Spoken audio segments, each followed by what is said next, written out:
It gives me immense pleasure to welcome all of you to this very special event.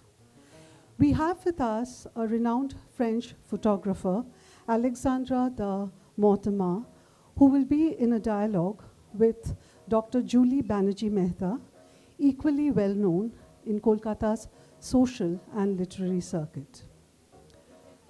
Photographs often speak louder than words. They pause time, they awaken curiosity, and leave behind a quiet sense of wonder at an object, a face, or even a moment. What they offer is not an explanation, but a way of seeing. That is precisely Alexandre de Mortemart's forte. A French photographer and filmmaker, his work lives in this space. He began his photography career at the age of 14, and that was in the mid-70s, and pursued it professionally in the early 1980s. He spent 5 years in Japan, where he started taking photographs, and upon returning to Paris, he collaborated with prominent French publications such as Le Figaro, Le Monde, and magazines like Elle, Vogue, and L'Egoiste until the mid-90s.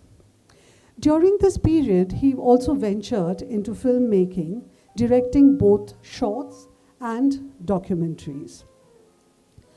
Mystical, that's the subject of today's discussion. Photographs of North Calcutta, which were taken between 2017 and 2024. The city here is not documented, but rather it is sensed as one where history lingers on and reality is layered.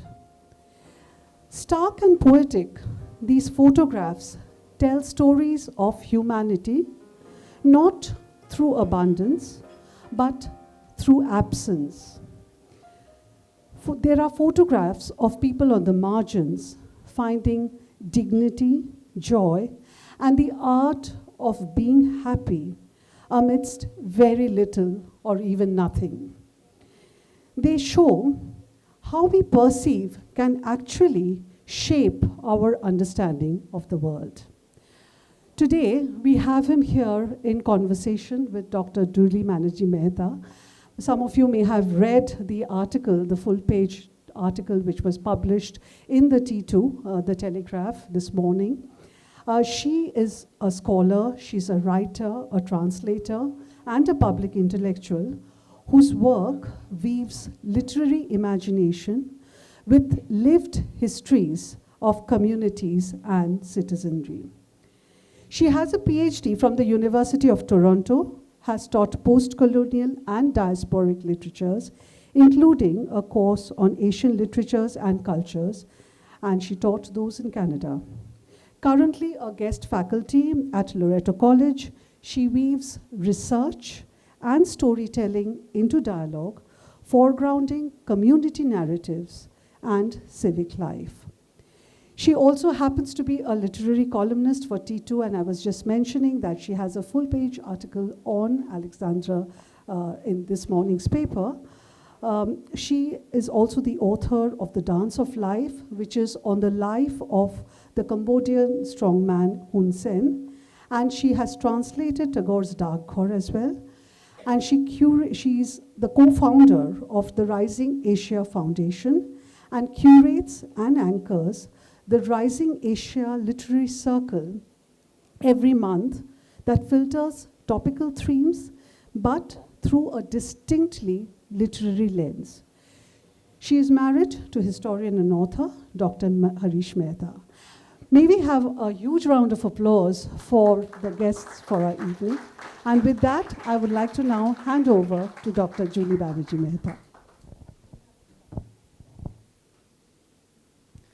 Always a huge honor and a distinct pleasure to be in this club, because the Tollygunge Club has launched the books by Harish and I on the Cambodian dancers, as well as Hun Sen, as well as Prince Ranarid.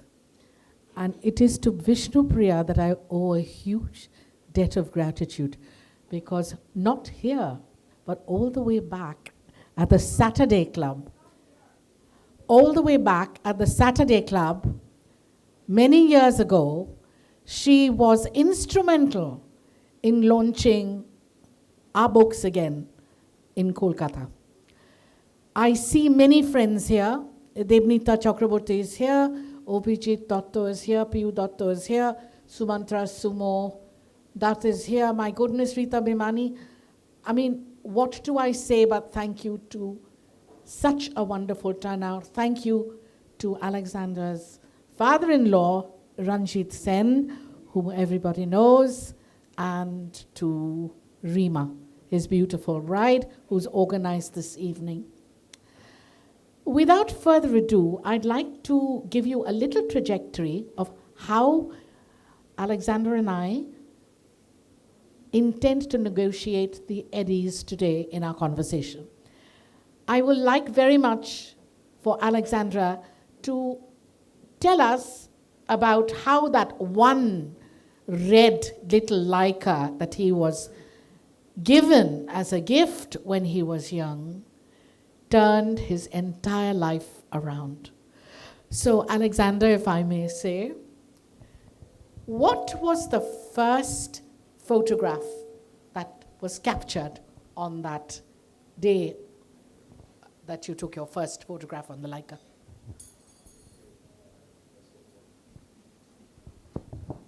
Good evening, Vishnu Priya. Thank you very much for the kind words. Julie, thank you also. Regarding the first photograph, that's a tough question. Actually, a friend of my mother, who was an avid photographer, gave me a camera. And I think, if I recall, the first picture I took was from my mother. Now, unfortunately, I don't have this photograph any longer. Hence, I would have shared it with you elsewise. But nevertheless, I started my photographic journey at that time. I didn't took many pictures at that time, to be honest. Then continued to school. Then left for Japan at some point, where there I started again photography and pursued it whilst I was in France. And then I had a long stop and started again, actually, more or less in Calcutta in 2015. So the work you will see tonight that I will try to comment pertains to photograph taken between 2015 and 2024. 2017-24, more or less, so the last 8 years.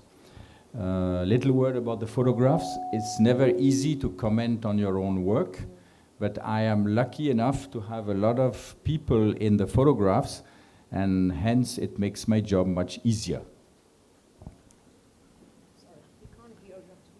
Alexandra, I think you have steered us in the correct direction. On two accounts, I'd like to pick up on what he left off.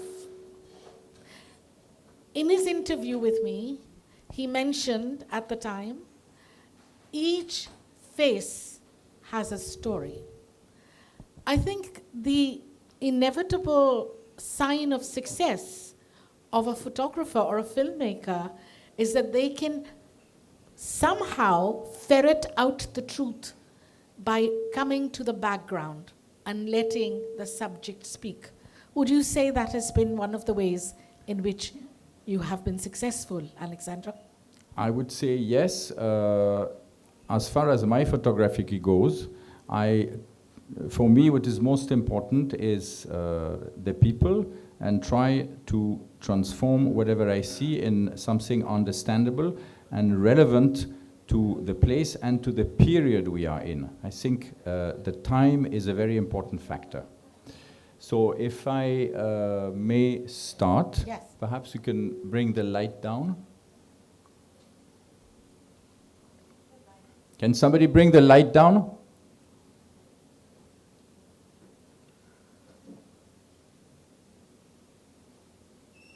So the photograph you see here is the cover of the book.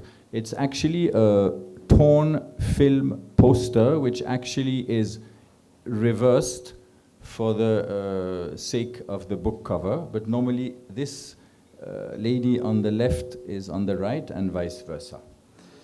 So I have a very quick little rejoinder here. You asked me a few minutes ago if I knew who the actress might be. Yeah, because I've not figured out till now. Right. Obijit, you might like to help me out here. The thespian that we all love in Calcutta and who's so well known. Obijit, I have a feeling the face is Charulata's face. Am I right? That's what I think, but possibly Madhu's eyes are a little different. Right. Right. At least we narrowed down on two ladies. Which is a different. Okay. So, anyway. Can we turn this light off here? The light, can we turn it off?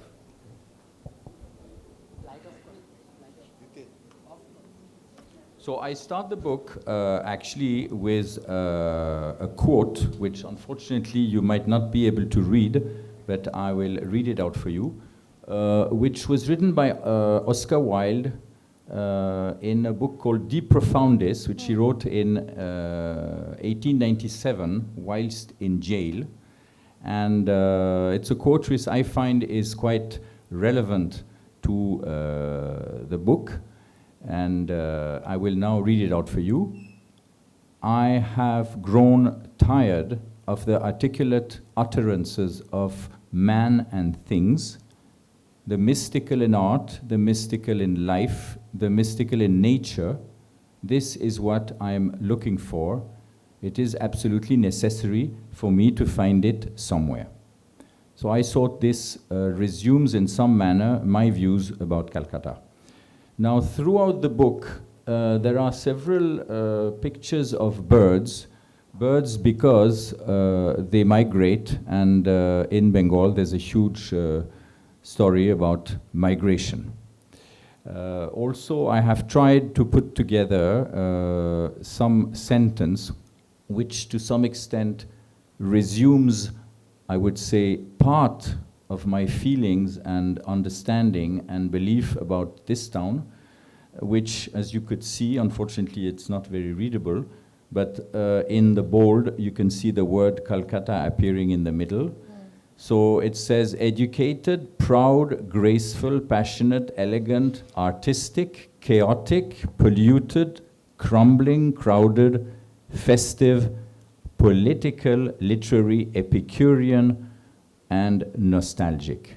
So I'm sure I'm missing out on many, but to some extent those are quite important to me. Can we have the light down? Is it possible? Thank you.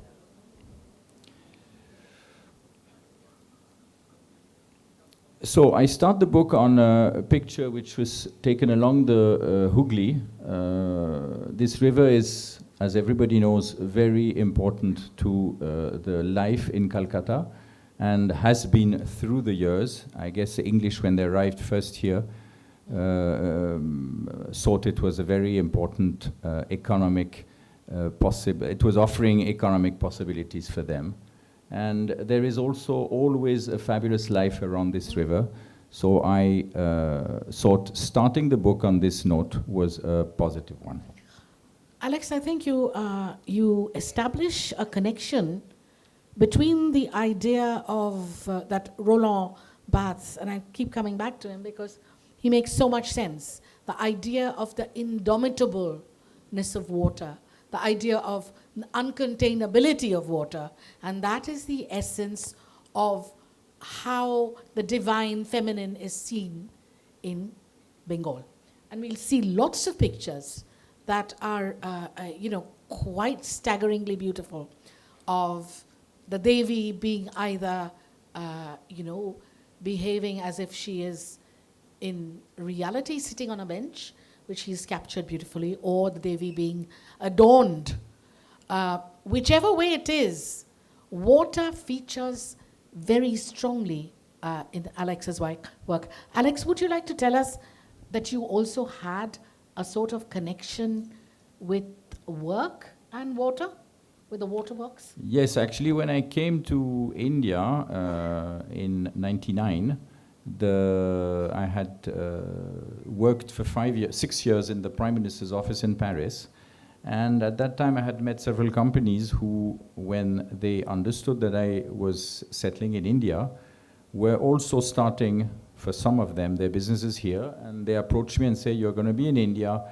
Can you please help us? It's a difficult place and we need support. You might be understanding." I was actually not understanding much, but tried to pull my way through and managed to work. One of my first customers was a French company involved in the water business called Veolia. Unfortunately, Veolia at that time struggled to get the water business in order here, and rather at the beginning managed to do a transport, which they were also involved in Mumbai. Just to close on that chapter, Veolia is now very successful and has recently bagged very important contracts in India for water purification. The next photograph you will see here is important to me because in 2018 I participated in a small contest, photographic contest, and won the prize, and a black and white contest. And there was an exhibit in New York organized.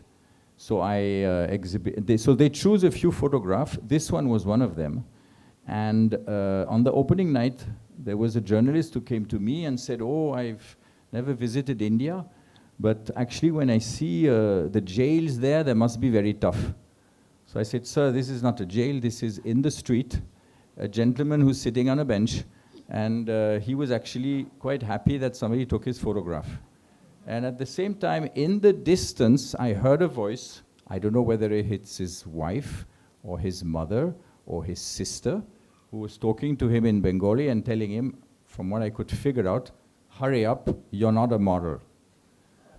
So I thought that this photo to start was interesting because, again, it has different meanings. And photography, it's all about how do you perceive what you see. Alex, can I ask you for a second, what is it about that face of the man or the gait of the man or the body language of the man that spoke out to you? Actually, see, what I find always very important is, especially in black and white photography, light is critical. Shape is very important. For me, texture also is very important. And of course, if I can convey an emotion, and in this case, this gentleman, I believe, do convey some kind of emotion, as does this lady to some extent, it gives me the opportunity to make a photograph. And very often the result is of no interest, but sometime you're surprised and you have some satisfaction. I must also be a bit more precise on the equipment I use. It's analog, which means I carry the film from Paris. I make the pictures here, carry the film back to Paris, get them processed. You will see in a little while a short 4 minutes film about processing a photograph. So for those who are not aware how it works. So it's quite a lengthy process. So on an average, when I come to Calcutta, a photo that I would take, let's say, today, keeping in mind I will go back perhaps in 6 to 8 weeks, I will not see this photograph at the best before 2 months. So this is a big difference between analog and digital photography, whereby whatever you have taken, you cannot change because you don't see the result that you have.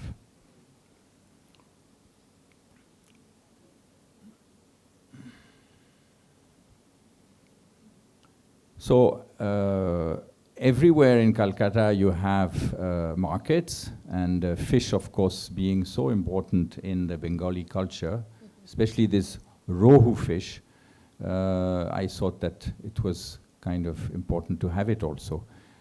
Equally, the faith that people have here has always amazed me. And seeing this goddess in the becoming, who will soon be revered, adored, and prayed to, was important to me. And I think when you juxtapose these two, I always look at them together. And you see the irony, as I was telling about the reality of, I don't even want to go to the rest of India, but if you just hone in on Bengal, and you can see that the Devi is at once divinity, and when the job is done, she's on the street, and she's just clay and idol. But it's so well captured that you don't forget this irony of juxtaposing what is divine with profane. Brilliant. So again, talking about profane and fate and gods, I was always amazed by those characters which you see once in a while. It's not so often that you come across them. They walk very fast. They don't like to be taken photograph of. But this one I thought had a quite nice mood and emotion that he was carrying. The way he holds the trishul, the costume, his eyes looking at the ground, the background also of those stripes gives it quite different look, and I thought it was important. Now there are, of course, those who are the real ones, if I may say, and who do believe and do transmit their faiths, and you'll see a photograph later, those who do it more for the money.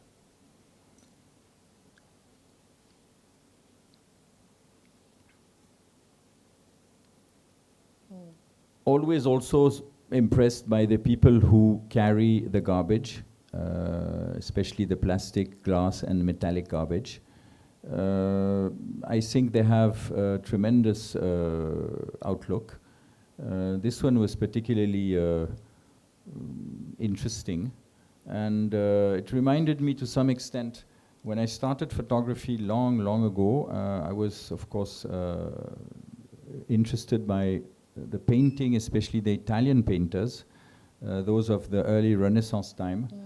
And by studying a bit about them, I learned that Caravaggio, which was one of my great heroes, if I may say, used to utilize common people as models for his paintings, trying to mix the divine with the mundane. And I think in Calcutta, you very much have that. Absolutely, but the good news is, of course, Alex, that you don't have the violent spark that Caravaggio had. He was always embroiled in some sort of fight or the other. He killed at some point, yes. and nobody knows if he died. Very young, actually, whether he died. They were looking for him. Yeah, whether he died murdered or it's a bit of a mystery. Yeah. And by the way, these people do a great job. You'll not find so much plastics actually, at least in the northern part of Calcutta. This photograph was also kind of important to me because I was always fascinated by cinema, and especially Satyajit Ray's movie. I saw them at a quite young age, and the music room is one of the first one I saw. In the music room, there's one thing which is extremely striking, is the main character doesn't move at all. He's most of the time immobile, if might one say, and the world around him is moving. So I thought that this lady moving in front of this portrait was not only interesting, but being herself a Muslim, Satyajit Ray did not address so often, apart, I guess, in the Shatranj ke Khilari. And the question of the Muslim issues.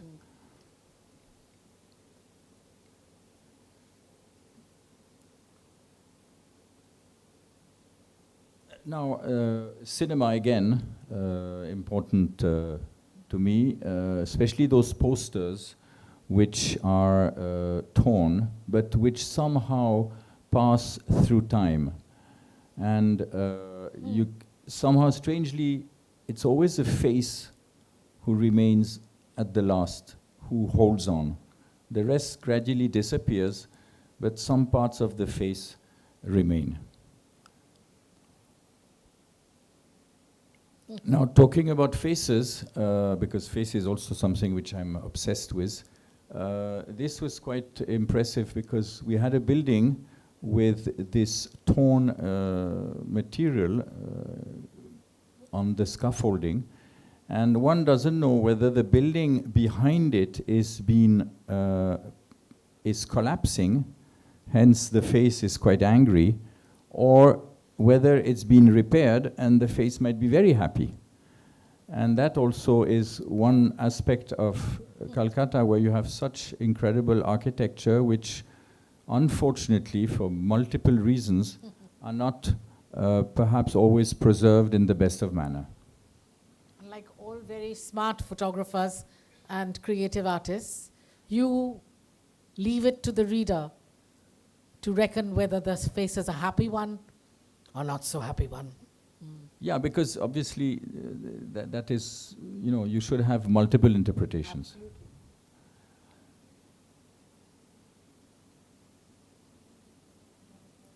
Now this one, during your festivals, Durga Puja, I don't remember whether this was Durga Puja or Kali Puja, but definitely one of both.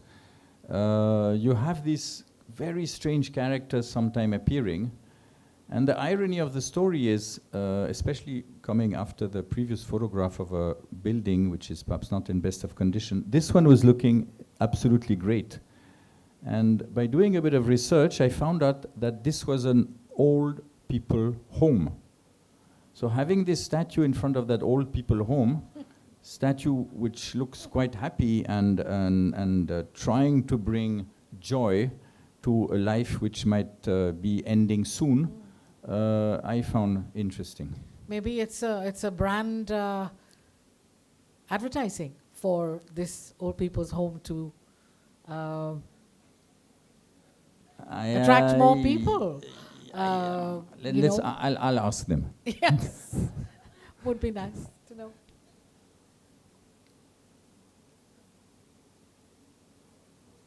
Now this photograph is not in the book, but I thought of talking 1 second about it. This is the Bara Bazaar post office that you see behind. I mean, there used to be the Bara Bazaar post office, which is no more today. And this photograph is taken in 2024, so there was only the facade remaining. Trees had grown. It was in very, very bad condition. And a few months later, I again went there, entered the building, and met an elderly gentleman who was in charge of loading beams on a truck. And he saw me coming, and I asked him whether I could take some pictures, and he said yes, of course. And he took my hand and dragged me to the truck to show me the beams which were from England, telling me these are English beams. So I guess he must have known this post office for a long time, and he was there till the last moment of it.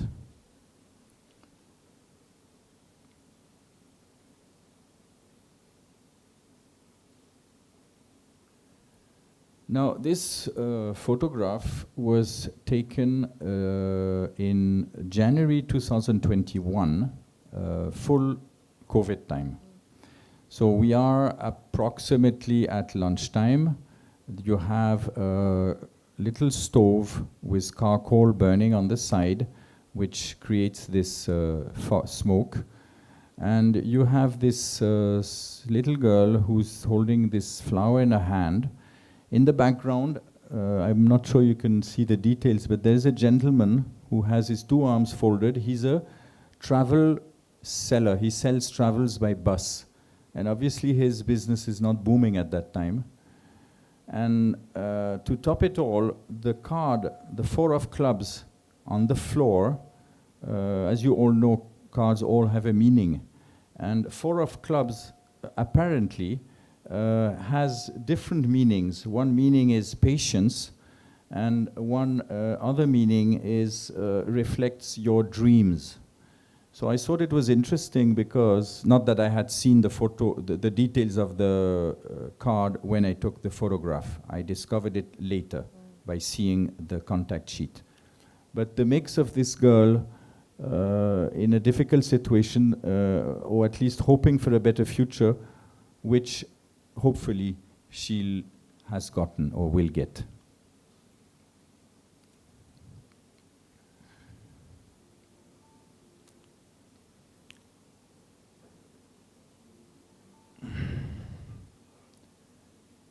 Now, you have in North Calcutta always these strange situations where, of course, people take their baths in the morning. I presume this fellow has his bicycle in front, so he must be perhaps working as a carrier. The Mickey Mouse statue is there. And in the book, I have put this photograph next to another one, which shows the 4 emblematic figures of Stalin, Lenin, Engels, who wrote the famous book, and Karl Marx. They wrote it together, which is a 4th figure which you cannot see. And these characters indirectly had an influence on what actually Bengal became post-independence. So I thought of the irony of Mickey Mouse, who is with this gentleman in front of what these people and their ideology have brought. This is like what we say in English literature when we do critical work. Alex, we are always talking about traveling cultures and how one culture appropriates another, like Mickey Mouse is much part of the pop culture here as the US. Yeah. So that brings me also to another picture where, again, you have those characters, Che Guevara on the right and the Chinese leader Zhou Enlai on the left. Now, Che Guevara came to Calcutta in the late 50s, 59, July 59 to be precise. He came because he wanted to develop economic ties with India into Cuba, which I don't think happened. Mrs. Gandhi was very fond of him. And I think there was a meeting between them, you're right, in the 50s. And I discovered lately that he actually was also a photographer. I wouldn't say an avid photographer, but he was taking photography. So by doing a bit of research, I fell on a photograph that he had taken whilst he was in Calcutta. So this photograph is 1959 Calcutta, whereby you see a cow, a rickshaw, and ambassador cars in the back.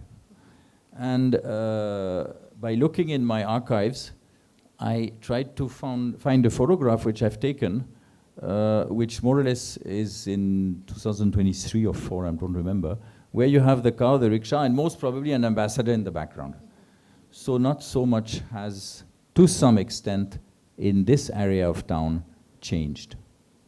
And of course, the rickshaw which you see and which are still there in spite of them being removed. Now, this photograph is close to my heart because 13 has always been a lucky number. And unfortunately, recently I passed in front of this building, which is no more. This building has been destroyed and a modern structure has come instead of it, in place of it.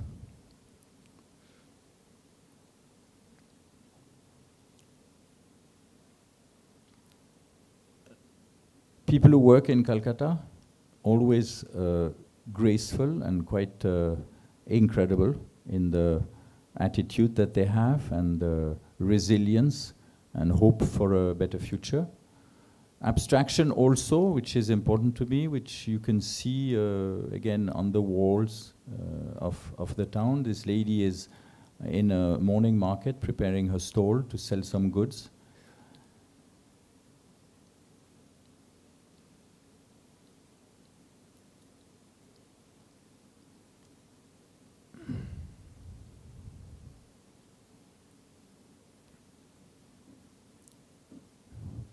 Now this brings us to, again, these daily workers, which I find quite amazing in their attitudes. They're all very quiet. They lead their life in the best possible manner. They do their jobs. They survive with little. And they are quite gentle and agreeable people. Similarly, those band players, which always I found fantastic, they really lead difficult lives, borrowed costumes. They don't necessarily know how to play the music.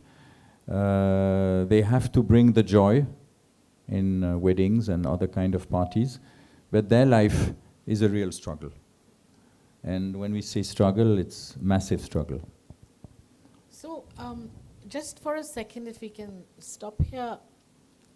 I think a couple of people who've seen your frames have asked, what is it about the underprivileged that attract you to capture their lives and their special moments? Alex, you're drawn to that, and it's never opulence or that beautiful chandelier indoors, as I've said today in my article.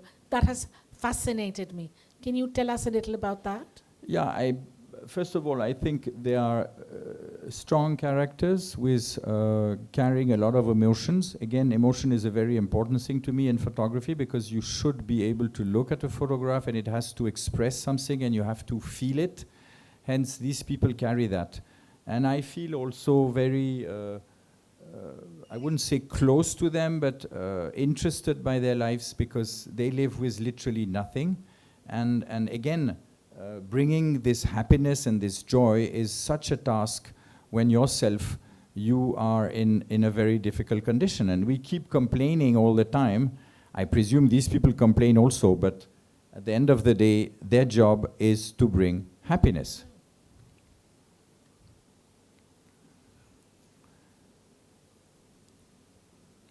Now, this picture, I will stop the video for the presentation 1 second, and I will take the opportunity of showing you. There was a little movie which is done on myself and other photographers in the lab where I print my photograph, and it happens that I was printing this photograph. It's in French, but there is English sometimes. Attends, excuse-moi un truc. Elle So I'm explaining here the non, way en I fait, took ce the qui se passe, photograph. c'est que j'essaye de photographier ce personnage-là. Voilà, tu photographies autre chose. Donc il y a le rail de chemin de fer qui est là, il y a à peu près 1,50 m ici, et il y a des habitations tout le long. This is along the Et ce Hooghly where you gars-là, have the rail track, il est déguisé, comme and vous you voyez have these ici, slums on the side. en en dieu And I was trying to de photograph la mort, en fait, la déesse Kali. a fellow dressed as Et Kali. j'ai raté sa photo. On en a fait une ici, mais elle est ratée.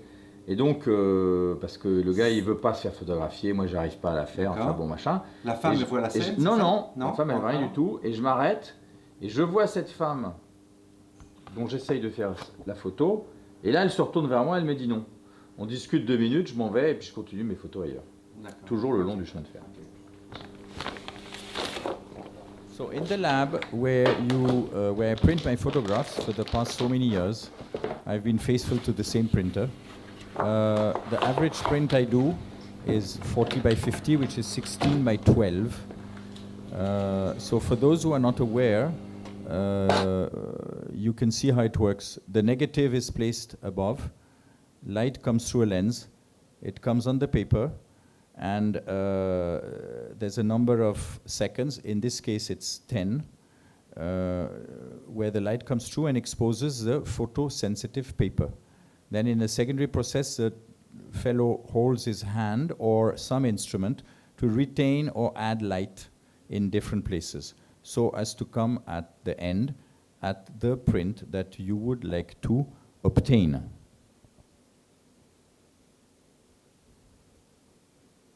Fait, hein. Le bas à gauche, il y avait... non, c'est pas mal. Tout petit peu ici, on va dire. Là, ici, c'était fait. Non, c'est bon. So once the print comes out of under the enlarger, it's put in the first bath, which is the bath which will reveal the photograph. The second bath, which is on the right, will stop this process, more or less after 2.5 to 2:45 minutes. And the third bath will fix the photograph.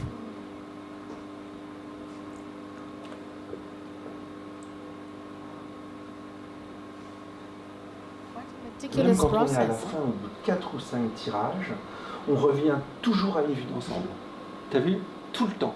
Alors qu'en numérique, si tu construis ton image par rapport à des détails, tu penseras toujours que c'est le détail d'après la solution.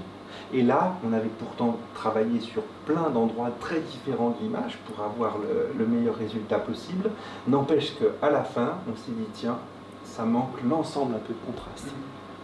Et c'est pas qu'une petite partie, quoi. C'est très différent. J'essaie de garder cette même approche quand je scanne des photos. Ouais, voilà. Et ça m'aide parce que finalement, sinon tu pars dans des... Voilà, dans des délires, délires. là c'est comme ça, là c'est comme ça, là c'est comme ça, et ça ne veut plus rien dire au niveau de la lumière, même de ce que tu veux obtenir. Il faut toujours revenir à la... Et surtout, tu gardes l'aspect photographique de l'image, Voilà, exactement. sans tomber dans un truc... Bah, dans du dessin. On a trop tendance à trop dessiner en numérique. Retoucher, dessiner, après on appelle ça, hein, on utilise le mot qu'on veut, mais c'est ça, on dessine trop, quoi.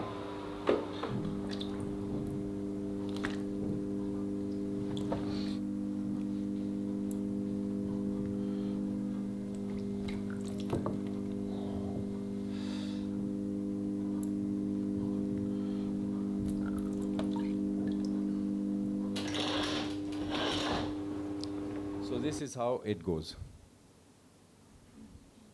So coming back to my photograph, this lady, as you understood through the little video, was coming out of a shack. I took this photograph. She was not happy, and ultimately we had a little conversation, and conversation with hands because I couldn't understand what she was saying. Neither she could understand what I was saying, but we left as good friends.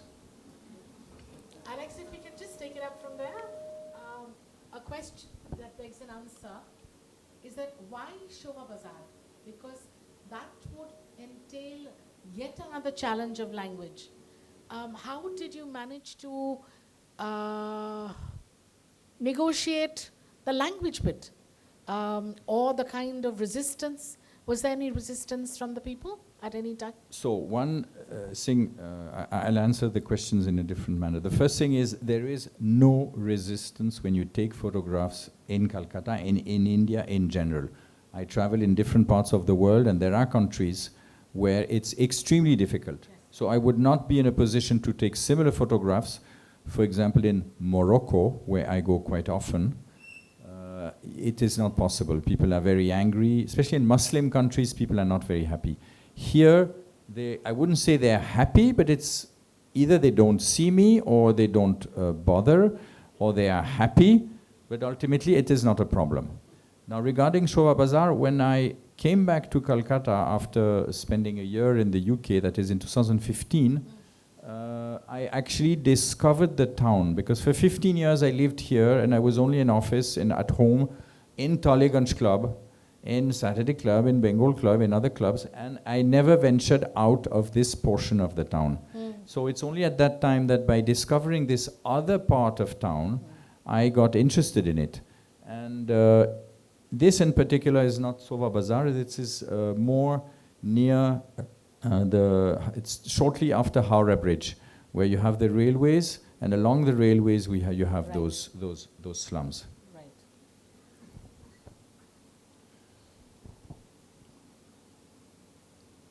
Birds again, which are those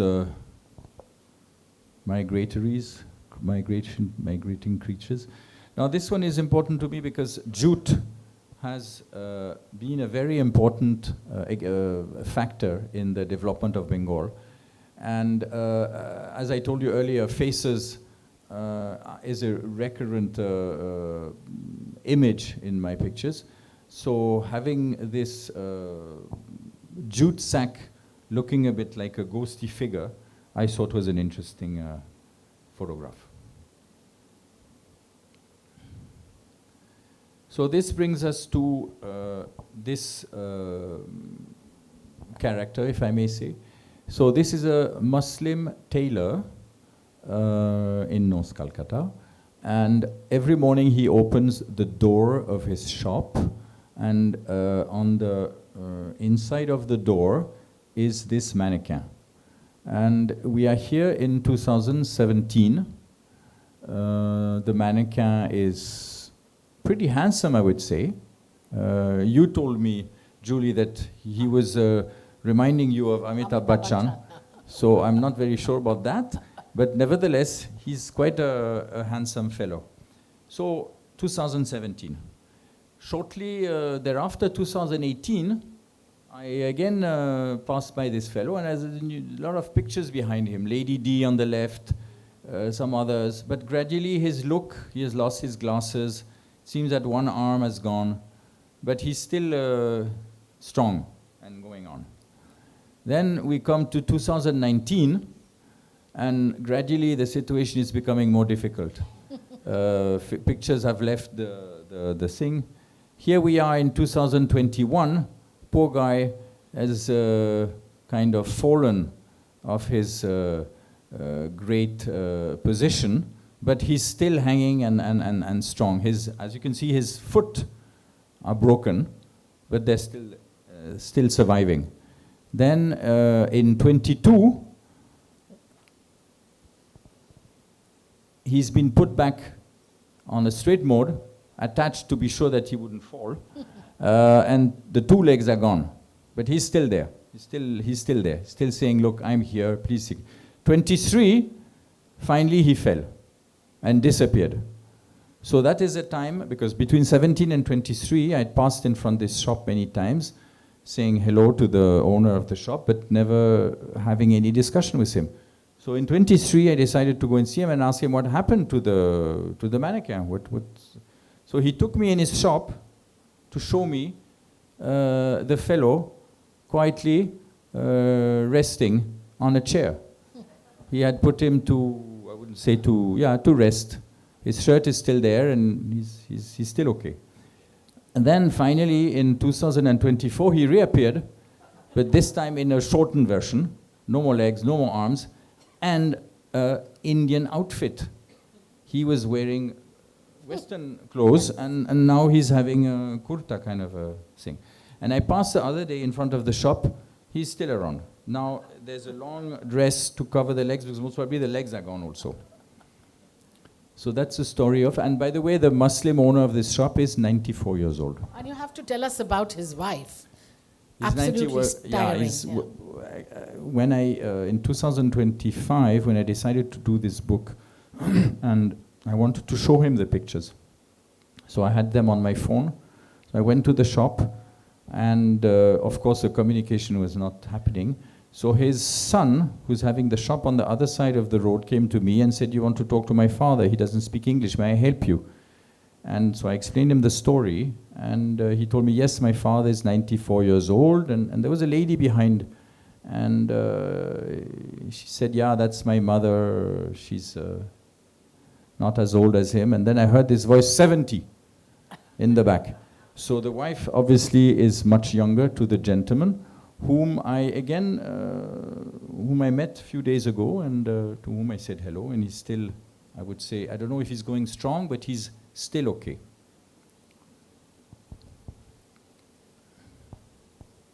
Shall I ask Vishnupriya about the time? Yes. Vishnupriya, how are we doing for time, dear? Yeah. So we'll just finish up maybe one. So I'll accelerate the speed, if I may say. Just to show you a few photographs. Animals, very important in Calcutta, stray dogs. Here, this lady feeding a cow. This one was interesting because I was in Paris when I launched the book a few months ago, and one gentleman came to me and said, "Oh, but elephants in India, I was told they're so wild. This one looks so quiet." Actually, sir, this is not a real elephant. This is a reproduction. And the skills of the artisans in Kumartoli are just incredible. Yeah. They manufacture those creatures, and it's just amazing.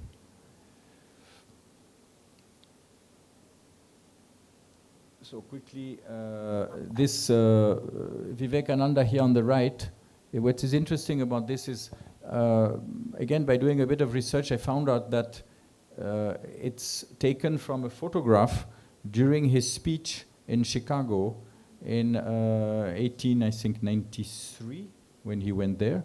at the Assembly of Religions. And he was standing there and attracted a lot of attention, applause. And from a photograph which was taken there, this image of him has survived. This is his typical, you know, arms folded image. Would you have that one with the Sialda, with the prostitute and the... Yeah, I'll show Okay. you. Now this one just shortly also is quite funny because the mix of people sometimes is very strange. Now you have this Subhash Chandra who is there. I don't know whether he's going on his trip to Germany or Japan or where. Then you have Marilyn Monroe who is having a conversation with Buddha in the background. And Tagore on the left who's wondering how he's going to tell this story.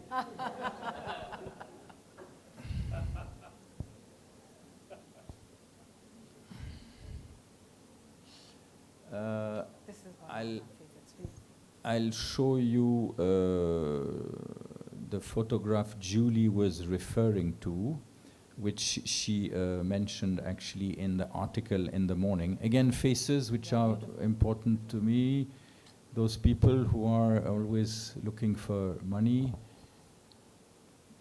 This is an interesting photograph. It's two photographs, one on top of another one. I was taking a photograph of the girl, the first one, with a ponytail, and then a second one ran behind her. So I thought it was interesting because it's like her ghost, and you would all understand what is written on the wall.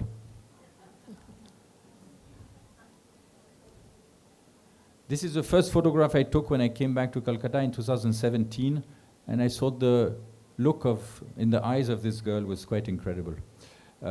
These are the few photographs, there are 3 of them, which are not taken in North Calcutta.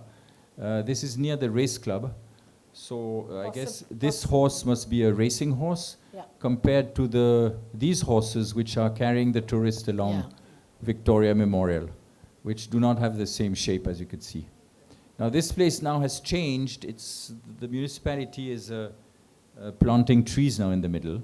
You have this migration of goats in the background on the last journey. Now this is also interesting because this was taken before Amphan. So this is Rabindra Saban, the lake in Lake Gardens, and you could see the trees are all there.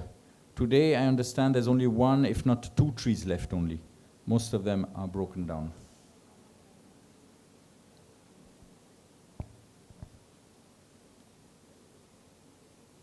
This is the one that I always think of as being superlative in the way how the divine feminine has been transported into a real picture of 2 sisters maybe, but it's really the clay model of the Devi Durga who's been picked up from being immersed. So this is a photo Julie was referring to. Shortly, for those who have not had the chance to read the beautiful article that she wrote, I was walking near Sealda, in the Sealda area, and there is an area where you have brothels. And I never go there. I don't want to disturb these people, and it's not so much my interest. But it happened that at the corner of a street, I had seen those 2, lady coming out of the building with a gentleman, and I presume there must be a conversation about money. And before that, the conversation was a bit aggravated. And then that's a moment where she's taking him next to him, trying to tell him that she's the love of his life and the future is with her. And shortly thereafter, he disagrees on the amount of money to be paid, so he gets a slap. So the point I'm trying to make here is what you see in a picture does not always convey the reality. And that the truth changes every moment. Now this is followed by some photographs where hands are important. Here you see the people who ask for money, though there is no refusal gap behind. Brilliant.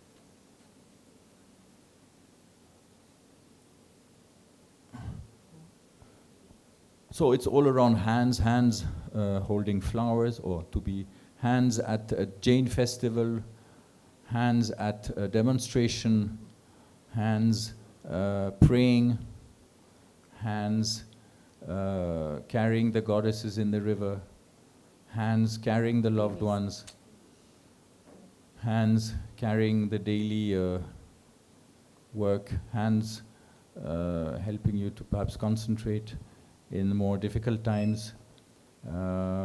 These are workers. And this fellow has his hand in order not to fall. The hands that you gradually don't see anymore. This is, by the way, the Jain temple, Parshvanath temple, beautiful. And the hands that you don't see at all. Then this photograph was interesting to me because I was wondering what this man was doing. And is he reading a book? Is he looking at his phone? Is he watching a movie on a phone? So I didn't want to go and see, so I left it a mystery. And this portrait of this famous great actor, Uttam Kumar, whose smile is legendary, and who even after the harsh weather of Calcutta, his smile remains and will remain forever in the mind of people. So perhaps this gentleman is watching a movie with Uttam Kumar. I think that's good. So, and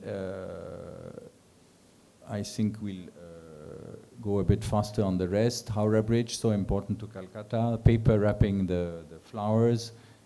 And gradually we reach the more, I would say, difficult part, but the life is a circle, and circle ends always in a happier manner where birth brings back life. And with this, we end this presentation. Thank you, thank you.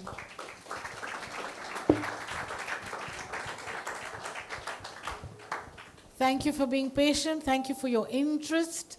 And Alex, that was absolutely mind-blowing, really got our attention. I think it calls for opening up the floor after such a presentation. So could we have the first question then? Yes, please. My question to you is... Please use the mic. Thank you. My question, Alexander, is that did you ever use hip shooting as a technique? No. Hip shooting, you mean where you don't look through the viewfinder? And you don't, no, I don't, simply because over the years, I don't try to praise for myself, but over the years I've managed to get near to people and kind of become invisible. They don't see me. Though I'm quite tall, my camera is red, but somehow they don't see me. The camera doesn't make much noise. So I managed to go near the people and not be seen. And it works quite well. So plus framing is so important. These photos that you see are not reframed. It's basically what comes out on the negative.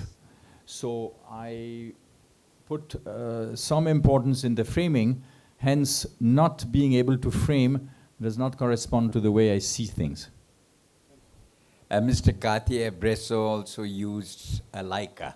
Yes, Where sir. his was a Leica which had black tapes on all the shiny fronts so that nobody would see him at work. Yes. But you use a red Leica, which to me was really amazing. Thank you. Actually, funny story.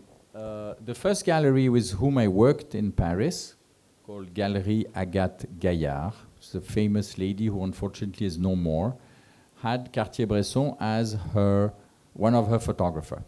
So I had the chance and the luck to meet Cartier-Bresson. I'm talking about back in the 80s. At the time, he was not taking photographs anymore. He was only drawing. He had given up on photography. So I had a short conversation with him and asked him a question about why he was using this camera. So he said, because it's small and people don't see it. So your comment is quite relevant.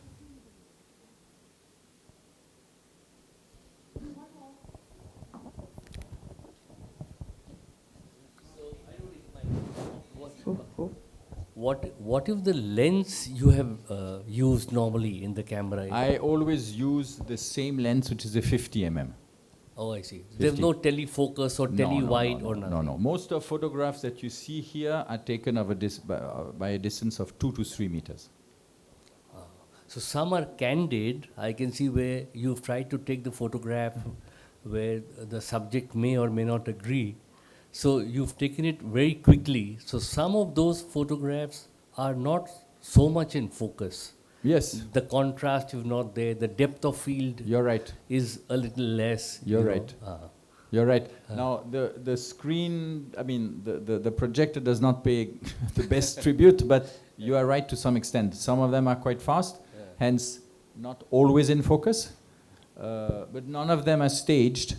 And for example, if you take this one, this was at the Chat Puja, and I passed in front of those ladies, which are really beautiful, and so it doesn't last long. It's 2-3 seconds, but I have a time to focus.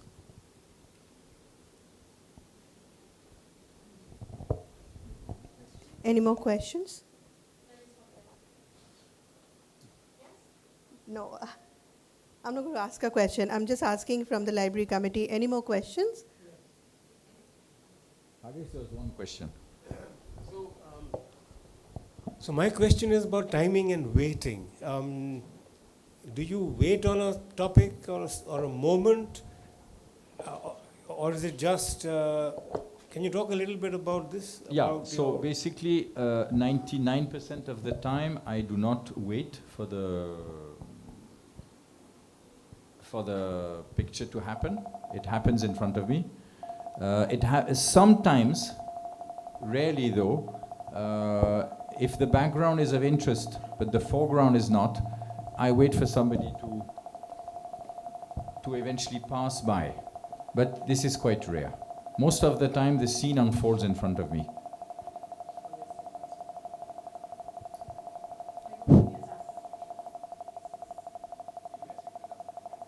Fantastic. I mean, So the follow-up, you don't wait, but you revisit, and you try and develop. So that's orchestrated. I mean, you revisit a topic, like the mannequin series. You have done it deliberately, and which means that you waited for the moment. Actually, the first time, 2017, I took the first photograph, as you've seen, and I did not have the intention of doing this series. Then in 2018, when I saw this fellow in a different shape, I thought, what's going to happen next? Then 19 happened. And then I kept passing by. I have many more photographs. I have kept those. But yes, indeed, in this case, the evolution is there. I find it very interesting to see how things evolve. And especially in Kolkata, where things have to some extent not evolved so much and at the same time change dramatically on a daily basis. So this contrast I find interesting. On that note, hello. So on that note, we come to the end of this amazing talk and visual show. And I think few Rotarians wanted to felicitate Alexandra. So if they can please come up and do the honor.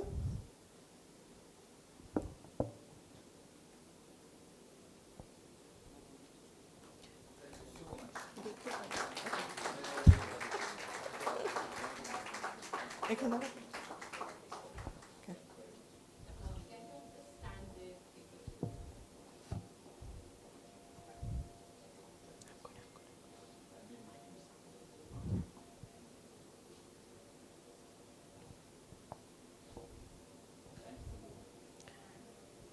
Would like to call our CEO, Brigadier Ganapathy, to come and say a few words.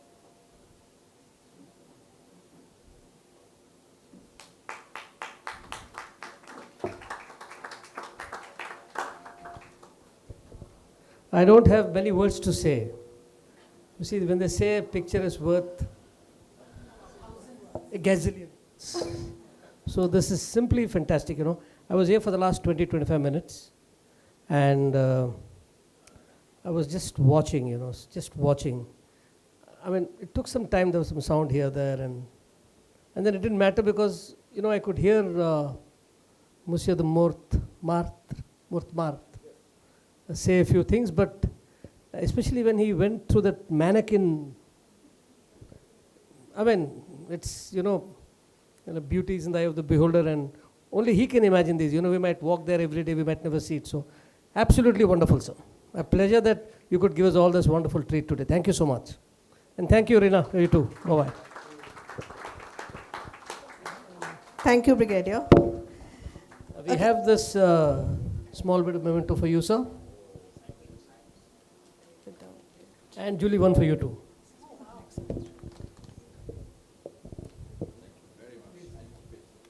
It's the first club where I came when I arrived in Kolkata in 1990. You were here most of the time. Yes. The first 10 years. Yes. Would you like to say something? Thank you very much. And as I said, it's the first club where I came, so it's close to my heart. Okay, so these, he did have a picture about that, the birds of Amphan, right? Before the Amphan you were saying. So these are the woods, these are the trees which fell in Tolly during Amphan, and those which we could recover, we have been, we have carved out little mementos. So, they last over years wherever they are. Yes.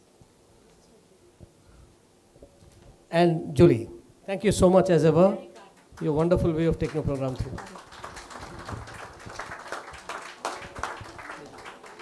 This is more for Harish, the bird watcher in our family and the bird keeper. Thank you so much. Pleasure. Thank you so much. Thank you, Brigadier.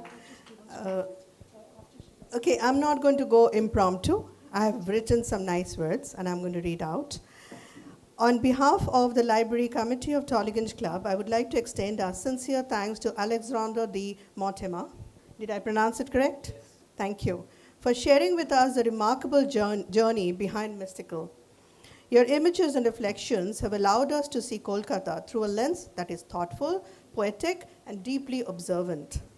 The journey you have documented over the past 8 years reminds us that even in familiar places, there are stories waiting quietly to be discovered and with multiple interpretations.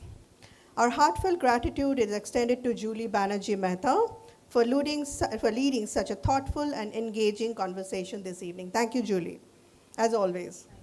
We are grateful to everyone who worked behind the scenes to make the event possible, and to all of you for being such a wonderful audience and supporting the club's library initiatives. Thank you for joining us, and hope this evening has inspired you to look at the ordinary with fresh curiosity and wonder. A special word of appreciation goes to our president, Mr. Sangeet Bagrodia, who's not here today with us, over here, and CEO Brigadier Ganapati for their constant support in bringing literary and intellectually stimulating events to life. Shoaib Bose from the office, Shupona and Pronob from the library, without whom we could not have put up this event so seamlessly. Let us continue to celebrate books, ideas, and the spirit of dialogue that keeps our library vibrant. We hope to see you again at many more such evenings. Have a wonderful evening. Thank you. Okay, if you can come up and take a group photo. The library committee, Brigadier, Julie, Alexandre, and thank you so much. Thank you so much.